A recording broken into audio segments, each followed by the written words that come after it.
is a providential gift which either he gives it to you or nobody else can give it to you. There's no other way to have it. Money cannot buy a today in your life.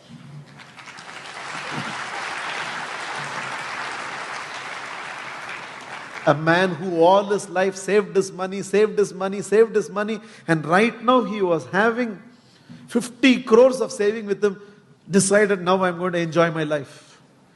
And the day he decided, now I'm going to enjoy my life and use this 50 crores, somebody was standing in front of him. He asked, who are you?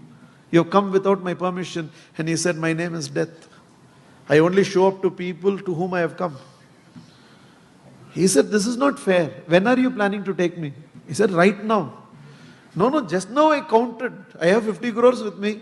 And only now I have decided to enjoy it. You cannot come. Death said, but I don't come with invitation. I come and invite.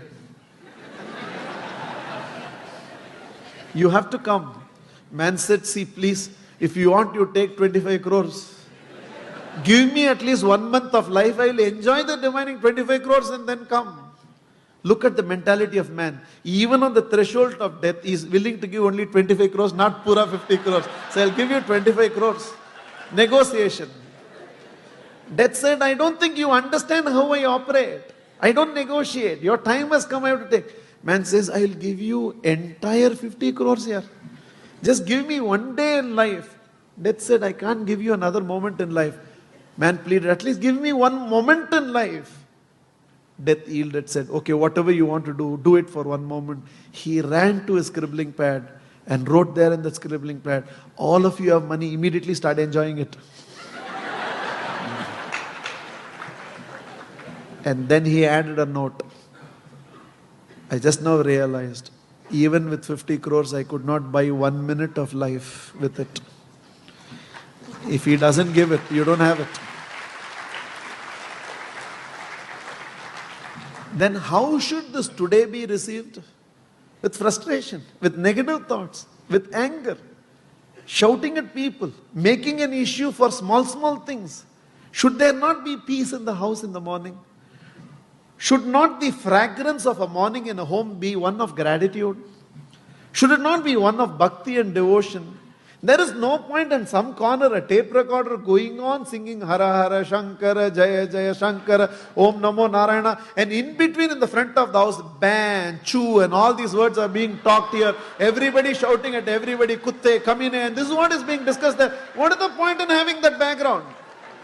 Just imagine me having that serene looking around either side and me going on delivering my speech like this here. Who cares to see that? Background makes sense only if the foreground is right. So all the chanting and puja room and everything in the background of your house makes any sense only if you in the foreground is able to carry that peace, carry that bliss, carry that gratitude, carry that right positive qualities. And that's what we should hear in the morning.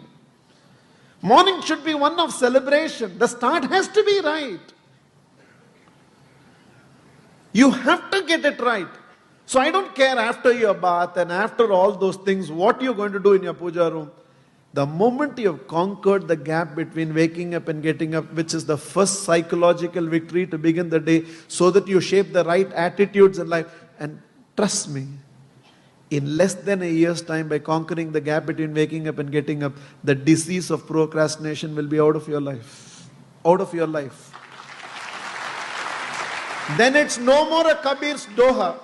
What you have to do tomorrow, do it today, and what you have to do today, do it now. Now it's only a Doha. It will be a living reality through you. And the next instant, even before you brush your teeth, there has to be whispers of prayer. You learn it, teach it to your children, teach it to your loved ones, teach it to everybody whom you can empower. That the first thoughts have to be right. The first thoughts have to be one of gratitude. The first thoughts have to be one of prayerfulness. The first thoughts have to be one of faith.